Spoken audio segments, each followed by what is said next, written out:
It is the world famous KROQ. I'm Nicole Alvarez. We're at the KROQ Almost Acoustic Christmas, sold out, with the headliners, Noodles and Dexter. Well, the entire band, actually, the Offspring is headlining. How the hell are you guys? Hi, good, thanks. You definitely are family to KROQ, because we have a very long-standing relationship with you, and people here seem to like you just a little bit. It's like the mafia. Yeah. It's a family. Yeah, something like that. You're in good. We love it here. We do.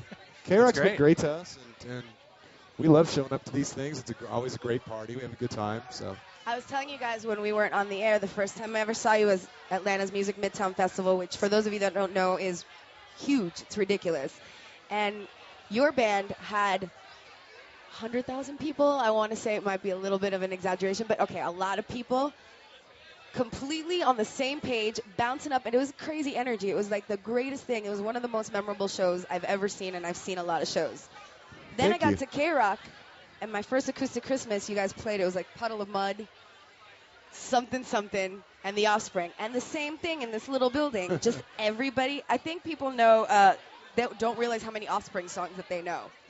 People have told us that before. Yeah. that's something, something, though. They were really something, something was great. Something, something was great. I think one of my favorite bands. Actually. I think something, something was on before Puddle of Mud.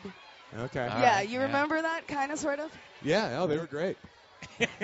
Awesome. So, no, the thing I love about you guys the most is the sing-alongs that happen at your live shows. So the Offspring Live is one of my favorite things to experience. And then this album came out, and I was wondering what to expect. A lot of people, were calling KROQ, hey, where's the Offspring, where's the Offspring, where's the Offspring? You took a little relaxation, a little hiatus. What were you doing? We wanted to make sure you could sing along. Okay, yeah, very good. How long? Yeah, we wrote this whole record for you. Did you? Yeah, absolutely, Nicole. Come on. Oh, well, listen, Noodles, I appreciate it because I really, really, really, really love it very much. Thank you. All right. I'm glad. How long then we did our job. Mission accomplished. We did our job well. I had to review it for KROQ.com, and Lisa Warden gave it to me, and I'm like, what if I don't like it? I don't like to write, I don't like to be negative, but I put it on, and I honestly loved it from beginning to end. Cool. It's very solid. How long did it take you to write this one?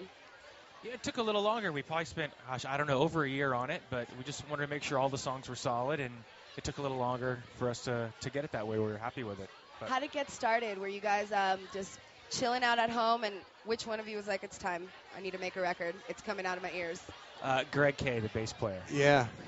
So I got to get out on the road, and I need new songs. So, do you guys ever have withdrawals from being on the road? Because I've heard from other bands, you go on the road and you tour, and then you get home. You think you want to be home and relax and get away from the chaos, but then you don't know what to do with yourselves. Well, it's when you're making a record and you're actually in the studio and working a lot.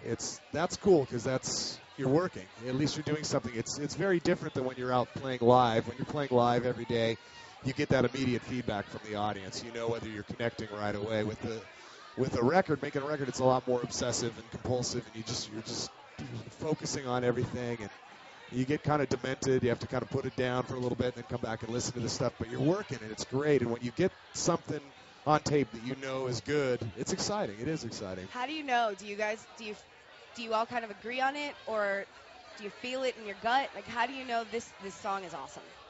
Because honestly, this record from beginning to end is really, really solid. I don't think there's one song that's less outstanding than the other. I think it's even across the board.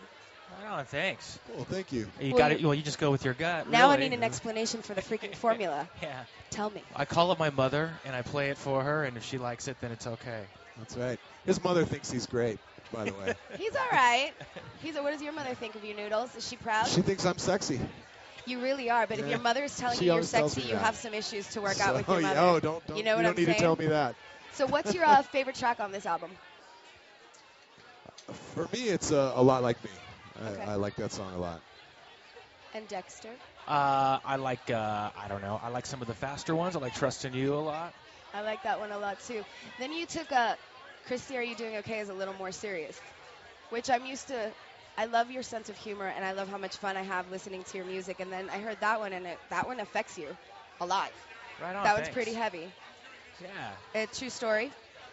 Yeah, it is. I mean, we've always done different kinds of songs, you know, like we've done serious stuff like Gone Away and stuff, and this is sort of one of those kind of songs. The Kids Aren't All Right, but it just it felt like it needed something a little more serious. Yeah, it's softer than a little bit, than most. Yeah. But it's something that someone you knew, right?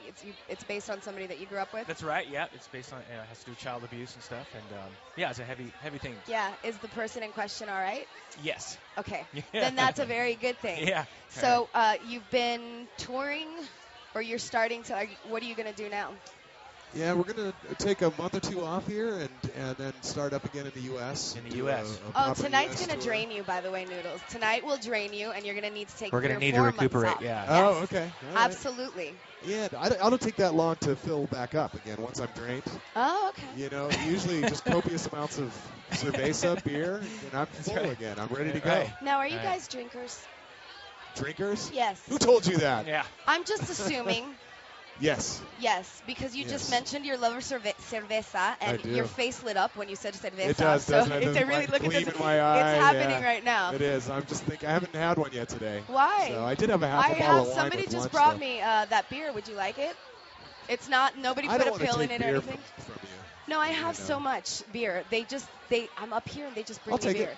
Okay, hold on, please. Talk me into it. It's brand new. There you go. There's nothing in it. Oh, thank you. And even if there was something in it, you're welcome. L'chaim. Thank you. When they asked me what kind of beer I wanted, I said whatever because I'm not really picky. Dexter, are you a drinker? I do like the occasional beer, yes. What's your drink of choice, though? I kind of like Jägermeister. But shots, right? Yeah. I wish we had a bottle. I wish somebody would just whip out a bottle and we can take some shots. Do you guys ever play drunk still? I rarely play sober. Okay. Yeah. Okay. Have you ever had anything absolutely disastrous happen because you were borracho? No. I usually try to keep that for after the show. Okay. There was one time back in the day playing Madame Wong's where I fell into Ron's drum kit and pretty much wiped out the drums. What is a Madame Wong's? That is Madame intriguing Wong's was to me. a place where they would play punk bands in Chinatown in downtown L.A. Oh, very sweet. Yeah. What's your favorite place to play now? Do you guys like the big venues or do you like the smaller stuff? They're both cool in different ways. You know, this is a bigger place for sure tonight, and you get a different kind of energy because the crowd's bigger and stuff. But the small ones can be really cool too because they're just more intimate, and people are super into being close to the band. When you guys take a little break and you come back and you've got all this love and these fans that have never gone anywhere that still they freak out over you. Well, first of all, are you ever nervous that that's going to go away, that you guys are going to come back and nobody's going to care? I have a recurring nightmare where we play our high school and just the Lyceum in our high school and we clear the room out. So I guess somewhere in my subconscious I worry about that, but you can't worry about that when you just go out and do what you do. And maybe that's part of the success though, is that you don't do it for that reason. You do it because it's kind of in you and you have nowhere else to put your your creativity or whatever. So were you surprised now that this album got released to see the love? Because there's a lot. It's been great. Yeah, it's been really great. And we were gone for a few years. And, I think our first stop was Australia, and we hadn't been there for maybe 4 or 5 years. And the response was really great. So it's been awesome ever since. You know what I've always wondered? When you play somewhere like, let's say, Japan, where these people barely even speak English, to see them singing your songs, but yet they don't speak English, is it freaky looking? Is it freaky for your face? That's not so freaky. That's kind of cool. What's funny it's cool, is but you know when what I mean. You're somewhere where they don't speak English and they're just mouthing syllables and they don't know the words. It's crazy. But they're doing it in time. They are, yes. And that's hilarious. And sometimes it's hard to keep a straight face and you're up there. As well, they're singing along and they don't speak the language. Yeah. Do you guys hear what's happening in the headsets? It's really freaking me out. Yeah, it's really freaking me out. Well, I'm going to wrap it up because I think we're having technical difficulties, but I really, really can't wait to go inside and see you guys play. You and your hot sauce. Let me tell you something. I was talking to James Hetfield at Weenie Roasts. Okay. And apparently Bob Rock and himself are huge fans of this hot sauce. When can I have some? Is there some back there? I didn't bring any tonight. How'd you get into the business? What made you this aha? I just thought it'd be fun. We've given stuff to everybody at the station, I think. Yeah, but they hoard it. So some of us don't get to see it. Just a mental note, it is Christmas, the season of giving. I'm in a giving spirit. I'll make sure you get some. Okay, thank you very much. And both of you look spectacular. The record is awesome. Thank you, guys. They're headlining tonight. The Offspring, ladies and gentlemen. This is the world-famous KROQ. We're sold out. It's Acoustic Christmas.